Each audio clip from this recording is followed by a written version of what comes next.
Hello दोस्तों, कैसे हैं आप सब। उम्मीद करता हूँ आप सब अच्छे होंगे। आज मैं 6वें दिन का एक वीडियो लेके आ चुका हूँ, जिसमें मैंने कल आपको बताया था मिनिमम के बारे में, इससे पहले की वीडियो में था।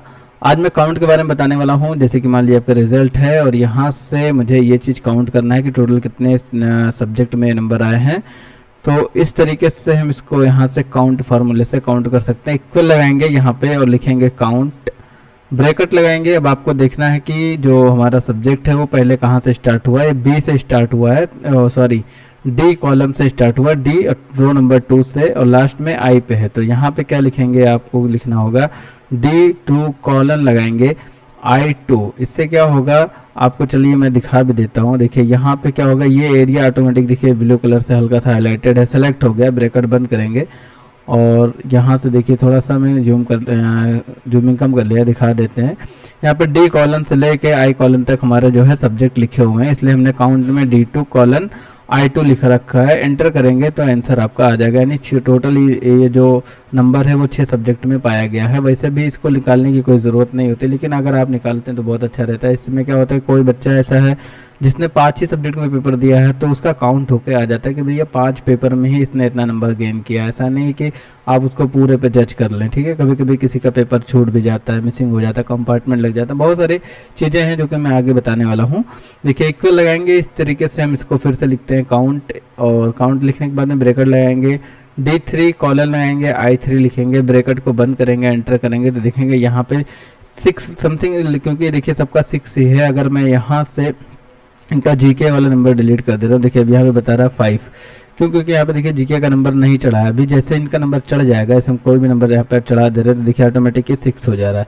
तो ये फ़ायदा है काउंट फार्मूले लगाने से, और इसको हम ड्रैग करके पूरे को निकाल दे रहे हैं, जैसे कि सबका देखिए 6 आया है। और यहाँ पे मैं थोड़ा सब चेंज करके आपको फिर से दिखाता हूँ। जैसे मान लीजिए कि देखिए फैज है इनका, मान लीजिए इन्होंने दूसरा पेपर छोड़ दिया था, तो देखिए इनके आगे यहाँ पे 5 लिख के आ चुका है, क्लियर। अगर ये जब नंबर बाद में पेपर देंगे या फिर किसी भी तरीके से उनका नंबर जब चढ़ेगा तो ये 6 काउंट होके आएगा। नेक्स्ट देखते हैं एवरेजन अगर निकालना है कि इनका टोटल कितना एवरेज नंबर में क्या एवरेज रहा है हर सब्जेक्ट में, तो इक्वल लगाएंगे, सेम फार्मूला लिखेंगे AVERAG, एवरेज आप लिखेंगे, या फिर देखिए नीचे फार्मूला शो करता है, इस पर क्लिक करेंगे तो फार्मूला ऑटोमेटिक लग जाएगा। और सेम वही लिखेंगे D2 से लेके I2 के बीच में जो भी नंबर पाए हैं इनका क्या एवरेज रहा है हर सब्जेक्ट में। तो यानी 79 का इनका एवरेज आ रहा है, जाहिर सी बात है, यानी इनका जो नंबर है वो एक एवरेज देखा जाए तो 79, क्योंकि देखिए यहाँ पे एवरेज देखा जाए 69, 96, 93, 82, 74, 65 इस तरीके का नंबर है। तो एक एवरेज के हिसाब से यहाँ पे 79.83 बता रहा है, और यहाँ से इसको डेसिमल पॉइंट कम खत्म कर देंगे। इसी तरीके से एक और निकाल लेते हैं AB आप केवल लिखेंगे एवरेज वाला, ये फार्मूला शो करेगा। डबल क्लिक करके आपको सेलेक्ट कर लेना है, D3 लिखेंगे, कॉलन लगाएंगे, I3 लिखेंगे, क्योंकि D से लेके I तक हमारा जो है सब्जेक्ट का नंबर फीडिंग है। एंटर करेंगे तो देखिए यहाँ पे 77 इनका भी आ गया। इस तरीके से हम इसको कॉर्नर पे माउस लेके आएंगे, ड्रैग कर देंगे तो सबका जो है यहाँ पे निकल के एवरेज आ चुकेगा। और यहाँ पे आपको इसको घटा लेना है, देखिए हो गया। फिर से सिलेक्ट कर लेते हैं, डेसिमल नंबर आप रिमूव भी कर देंगे तो ज़्यादा अच्छा दिखेगा। डिवीजन देखिए दोस्तों कैसे आपको निकालना है, सबका अलग अलग फंडा है निकालने का। मैं अपने फंडे से बताता हूँ, अपने तरीके से बताता हूँ, उम्मीद करता हूँ आपको ये तरीका समझ में आएगा। देखिए यहाँ पे बहुत सारे परसेंटेज लिखा है, परसेंटेज के अकॉर्डिंग ही डिवीजन आपको निकालने होंगे। तो कैसे निकालना है आपको, ये आपको देखना होगा। अच्छा यहाँ पे देखिए कुछ में नंबर बहुत ज़्यादा शो कर रहे हैं, 900 नंबर आ गए हैं, इस वजह से इसका जो है क्या है कि परसेंटेज भी बहुत ज़्यादा है। तो यहाँ से हम नंबर या तो घटाएंगे या फिर इसमें देखेंगे कि कुछ ना कुछ गड़बड़ी होगा। तो देखिए जैसे कि ये जो टोटल किया हुआ है वो यहाँ पे देखिए 4 नंबर पे, और यहाँ पे J2 से लेकर J4 तक कर दिया। तो यहाँ पे क्योंकि 4 से हमको जोड़ना था तो 4 लिखेंगे और यहाँ पे भी 4 कर देंगे, एंटर करेंगे तो देखेंगे इसका टोटल पहले सही हो जाए। इक्वल लगाएंगे, हम सम लिख के निकालते हैं, सम इक्वल सम लिखेंगे। इससे पहले वाली वीडियो में हमने बता रखा है, और इसको एक टोटल से सिलेक्ट करा देंगे। तो एक आध जगह थोड़ी सी गलती है, देखिए इसमें भी दोनों में गलत है। तो निकालने के बाद में बाकी सब जगह सही है, इसको ड्रैग कर देते हैं, इस तरीके से ये सही हो जाएगा नंबर। अब देखिए परसेंटेज सबका सही आ चुका है। परसेंटेज के हिसाब से ही आपका डिवीजन निकालना है। उससे पहले मैं आपको बता देता हूँ रैंक कैसे निकालते हैं। पहले रैंक बताएंगे फिर डिवीजन बताएंगे। रैंक छोटा फार्मूला है, इक्वल लगाएंगे, क्योंकि रैंक जो है परसेंटेज के हिसाब से निकलता है। तो इक्वल लगाएंगे, रैंक लिखेंगे, ब्रैकेट लगा देंगे, और यहाँ पे ये जो परसेंटेज वाला एरिया है इसको क्लिक करेंगे, फिर कॉमा लगाएंगे और दोबारा इसी सेक्शन को ड्रैग कर लेंगे, यानी पूरा ए रेंज लिख देना है, K2 से लेके K11 तक है। तो इसमें से ये जो परसेंटेज शो कर रहा है ये इनका क्या रैंक है, क्या पोजीशन है ये बताएगा, यानी इनका रैंक 3 है। इसी तरीके नीचे वाले को देख ले रहे हैं, रैंक लिखेंगे और इनका जो परसेंटेज वाला सेक्शन है उस पर क्लिक कर देंगे, फिर कॉमा लगाएंगे, दोबारा इसी परसेंटेज सेक्शन को पूरे को सिलेक्ट कर लेंगे। सेलेक्ट कर लिया है, सिंपल सा ब्रैकेट बंद करेंगे तो देखेंगे यहाँ पे जो है आपका रैंक निकल के आ गया। बस इसी तरीके से आपको सीधा सीधा क्या करना है, इसी ऊपर से ड्रैग कर देना है, पूरा ड्रैग कर देंगे, एक ही बार में निकल के आ चुकेगा। यहाँ से फार्मूला आप इसको नोट डाउन भी कॉपी में कर सकते हैं ट्राई करने के लिए। क्लियर। अब देखिए डिवीजन की बात करते हैं, तो डिवीजन कैसे निकालते हैं। डिवीजन कैसे निकालना, इक्वल लगाएंगे, इफ लिखेंगे, ब्रैकेट लगाएंगे, इफ का मतलब होता है यदि।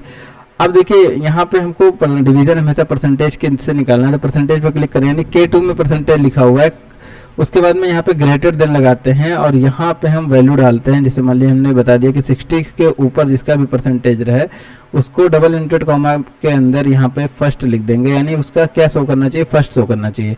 कॉमा लगाएंगे, सेम एज फॉर्मूला फिर से रिपीट करेंगे, इफ, फिर उसके बाद में K2 में परसेंटेज लिखा, दूसरा यानी कंडीशन यहाँ पे बनाना है, कॉमा इन्वर्टेड कॉमा सेकेंड लिख दे रहे हैं, यानी अगर 45% से ज़्यादा है तो क्या आना चाहिए, सेकेंड आना चाहिए। कॉमा लगा के एक बार कंडीशन को और रिपीट करेंगे, इफ K2 और उसके बाद 33 कॉमा इन्वर्टेड कॉमा और यहाँ पे लिख दे रहे हैं थर्ड। अब ये हमने 3 कंडीशन बना दिया है, कॉमा इन्वर्टेड कॉमा, उसके अलावा लिख देंगे फेल। अगर 33 से भी किसी का कम है तो क्या आना चाहिए, फेल आना चाहिए। यहाँ पे देखिए, यहाँ पे कंडीशन में क्या समझाएगा, यदि इक्वल तो लगाना कंपलसरी, यदि K2 में इनका परसेंटेज लिखा, K2 60% से ज़्यादा है तो फर्स्ट आना चाहिए। यहाँ तक हो गया पहला कंडीशन। दूसरा कंडीशन कॉमा लगा के फिर से वही चीज लिखा, यदि K2 में यानी 45, K2 में क्या है, K वाले कॉलम में परसेंटेज लिखा है, तो ध्यान रखिए K2 में अगर 45 से ज़्यादा किसी का परसेंटेज आया है तो सेकंड आना चाहिए। इसके अलावा K2 में अगर 33 से ऊपर का है तो उसका थर्ड आना चाहिए। इसके अलावा अगर 33 से नीचे है तो क्या आना चाहिए, फेल आ जाना चाहिए। तो इस तरीके से हमने यहाँ पे एक ब्रैकेट यहाँ ओपन कर रखा है, कि यहाँ पे ओपन कर रखा है, कि यहाँ पे ओपन कर रखा है, 2 एक 3 ब्रैकेट। तो यहाँ पे 3 बार आपको ब्रैकेट क्लोज करना है, एंटर करेंगे तो देखिए यहाँ पे ऑटोमेटिक फर्स्ट शो कर गया। एक बार हम फार्मूला और लगा लेते हैं, इक्वल लगाते हैं, इफ लिखते हैं, ब्रैकेट लगाते हैं, आपकी K3 लिख दे रहे हैं कि जो नीचे वाला ये जो सेकंड ये वाला जो बंदा है नीचे वाला है तीसरे नंबर पे, तो यहाँ पे इसका हमको सेलेक्ट करके पता करना है। तो इक्वल लगा K3 लिख दिए, इक्वल लगा, यहाँ पे ग्रेटर देन का साइन लगाएंगे, ग्रेटर देन का मतलब होता है ज़्यादा, लेस देन का मतलब होता है कम। तो यहाँ पे 60 लिख दिया, फिर कॉमा, यानी हमने बताया कि अगर K3 में जो भी परसेंटेज लिखा है अगर वो 60 से ज़्यादा है तो क्या आना चाहिए, फर्स्ट आना चाहिए। उसके बाद में कॉमा लगा के कंडीशन को फिर से रिपीट करेंगे, यानी दोबारा लिखेंगे। फिर बताया कि अगर यदि K3 में किसी का 45 से ऊपर का परसेंटेज है तो क्या शो करना चाहिए, सेकंड शो करना चाहिए। तो इस तरीके से ये फार्मूला थोड़ा सा बड़ा हो जाता है क्योंकि कंडीशन लगे हुए हैं। फिर लिखेंगे इफ़, यदि जो है आपका K2 कॉलम में यानी परसेंटेज जो है K3 में 33 से ज़्यादा है तो क्या आना चाहिए, थर्ड आ जाना चाहिए। अच्छा, 3 कंडीशन बनाने के बाद में कॉमा इंटर कॉमा लगा के सीधा आपको लिख देना फेल, यानी अगर इससे 1%, 2%, 10, 20 भी है, 32% भी किसी का आया तो सीधा सीधा क्या शो करे, फेल। और उसके बाद यहाँ पे 3 टाइम ब्रैकेट को बंद करेंगे क्योंकि 3 बार आपने ब्रैकेट को ओपन किया है और एंटर करेंगे, देखेंगे आंसर आपका आ जाएगा। क्योंकि यहाँ पे लगभग सबका फर्स्ट डिवीजन ही आएगा। यहाँ पे देखिए नंबर सबका ज़्यादा है और परसेंटेज सबका लगभग 60 के ऊपर ही, तो फर्स्ट ही शो करेगा। तो सिंपल से हम क्या करेंगे, इसे कॉर्नर से इसको ड्रैग कर देते हैं। और चूंकि हमने रैंक पहले से ही निकाल रखा है तो रैंक पहले से निकल गया। अब देखिए पास और फेल का रिमार्क निकाल लेते हैं, कैसे पास है या फिर फेल है। तो रिमार्क निकालने के लिए आपको क्या करना होगा, ये चीज़, ये जो टोटल नंबर लिखा है ना, टोटल नंबर से ही रिमार्क निकलता है, आपको इस बात का ध्यान रखना है। तो इक्वल लिखा है, इक्वल लगाएंगे, लिखेंगे इफ़, इसमें भी कंडीशन है, इफ़ लिखा और यहाँ पे देखिए टोटल हमारा J2 में है। अब हमने कंडीशन में सिर्फ ये बताया अगर किसी बच्चे का 300 नंबर से प्लस आया है तो कॉमा इन्वर्टेड कॉमा के अंदर उसका पास रिमार्क में लिख के आना चाहिए। इसके अलावा अगर 300 नंबर से एक भी नंबर कम है तो क्या आना चाहिए, फेल। तो हमारे ख्याल से इसमें लगभग सभी लोग पास एंटर करेंगे तो देखेंगे इसका पास लिख के आ चुका है। और इसी तरीके से इसी फार्मूले को हम क्या करेंगे, ड्रैग कर देंगे। तो सबका जो है क्या है यहाँ पे पास लिख के आ चुका है। अब देखिए चलिए मैं किसी का नंबर घटा के दिखाता हूँ। एक मैं छोटी सी मिसाल में यहाँ पे इसको डिलीट करके डायरेक्ट लिख दे रहा हूँ ताकि आपको पता करने। देखिए खाली मैंने डिलीट कर दिया, देखिए यहाँ पे फेल लिख के आ गया। अगर मैं यहाँ पे 225 लिख दे रहा हूँ तो भी फेल ही आ जा रहा है। ठीक है, अब जैसे मान लीजिए मैंने यहाँ पे 301 लिखा तो देखिए यहाँ पे ऑटोमेटिक पास लिख के आ चुका है। खैर यहाँ पे टोटल का फार्मूला लगा था तो ये फार्मूला लगा रहना चाहिए, तो मैं यहाँ से कंट्रोल जेड कर दे रहा हूँ तो पहले जैसा हो जाए। देखिए इस तरीके से आपका ये जो है रिमार्क आप आसानी से पता कर सकते हैं। अच्छा ये ग्रेड भी निकाल लेते हैं, थोड़ा सा हम ग्रेड कैसे निकालते हैं ये भी देख लेते हैं। ग्रेड कैसे निकलता है, देखिए इक्वल लगा दिया हमने, और ग्रेड के लिए थोड़ा सा कंडीशन ज़्यादा बड़ा हो जाएगा, उसी तरीके से कंडीशन लगेंगे, लेकिन आपको ध्यान से देखना पड़ेगा ग्रेड कैसे निकलते हैं। ग्रेड जो है आपका परसेंटेज से ही निकलता है, तो आपको ध्यान रखना है के में परसेंटेज हमारा लिखा हुआ है K2 में। क्लियर, तो यहाँ से मैंने इसको थोड़ा सा इस तरीके से कर लिया ताकि आपको प्रॉपर तरीके से दिखे। इक्वल लगाएंगे, इफ लिखेंगे। अब हमने कंडीशन में बताया कि अगर K2 में किसी का परसेंटेज मान लीजिए कि 80% से ऊपर है, या फिर यहाँ पे हम 90% कर दे रहे हैं, 90 से ऊपर का है, तो उसका आ जाना चाहिए A+ लिखेंगे, प्लस लगा देंगे, A+ आना चाहिए। कॉमा लगा के कंडीशन को फिर रिपीट करेंगे। यदि किसी का मान लीजिए K2 यानी परसेंटेज जो है आपका अगर 80 से 85 है, 85 से ऊपर है, यहाँ पे हमने लिख दिया 85 से ऊपर है, तो क्या आना चाहिए, केवल A आना चाहिए, केवल A आना चाहिए। इसके अलावा कॉमा लगा दिया, फिर से इफ़ लिखेंगे और यहाँ पे लगाएंगे K2।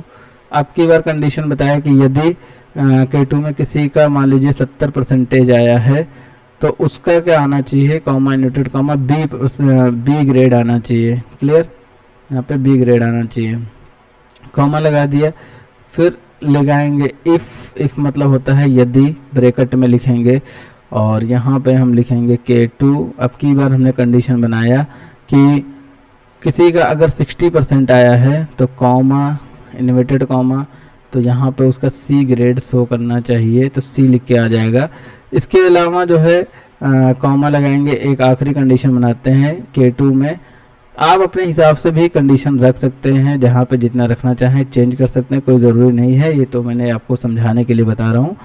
K2 यदि K2 में अगर किसी का 50% है तो उसका ग्रेड शो करना चाहिए D, तो D यहाँ पे शो करेगा। इसके अलावा कॉमा इन्वर्टेड कॉमा, अगर इससे भी किसी का 50 से भी कम है, मान लीजिए हमने क्राइटेरिया 50 पे रखा है, 33 पे रखा है, तो आप जो है F ग्रेड भी बना सकते हैं, या फिर एक कंडीशन और भी बना सकते हैं। ठीक है, जैसे हमने 33% पे यहाँ पास रखा है, लेकिन हमने F ग्रेड बना दिया, मान लीजिए हमने फेल रखना है। ठीक है, बाकी आप अपने हिसाब से भी बना सकते हैं, 33 से नीचे भी बना सकते हैं। ठीक है, एंटर करेंगे तो देखिए यहाँ पे ग्रेड लिख के आया, इनका बी ग्रेड आया हुआ है। अब इसको हम ड्रैग कर लेते हैं। देखिए यहाँ फार्मूला आप ध्यान से देखिएगा, फार्मूला आप नोट कर लीजिएगा, और यहाँ से एंटर कर दिया हमने। इसको हम नीचे की तरफ ड्रैग करते हैं तो देखेंगे अपने आप जिसका सबसे जो नंबर 1 फर्स्ट पोजीशन पे था, देखिए ऑटोमेटिक A ग्रेड आ गया। इनका B ग्रेड है, B ग्रेड है, इनका D ग्रेड है, इनका C ग्रेड, इनका B ग्रेड। तो ज़्यादातर जो है B ग्रेड लोग आए हुए हैं, D केवल एक ही बच्चे का आया। तो इस तरीके से हम आसानी से इस चीज़ को, रिजल्ट को आसानी से बना सकते हैं। बाकी चीज़ें हम नेक्स्ट वीडियो में बताएंगे। अगर अभी तक आपने हमारे चैनल को सब्सक्राइब नहीं किया तो सब्सक्राइब कर लें, क्योंकि अभी रिजल्ट से रिलेटेड बहुत सी चीज़ें बताना बाकी है जो मैं आगे की वीडियो में बताऊंगा। थैंक यू, फिर मिलेंगे हम नेक्स्ट वीडियो में।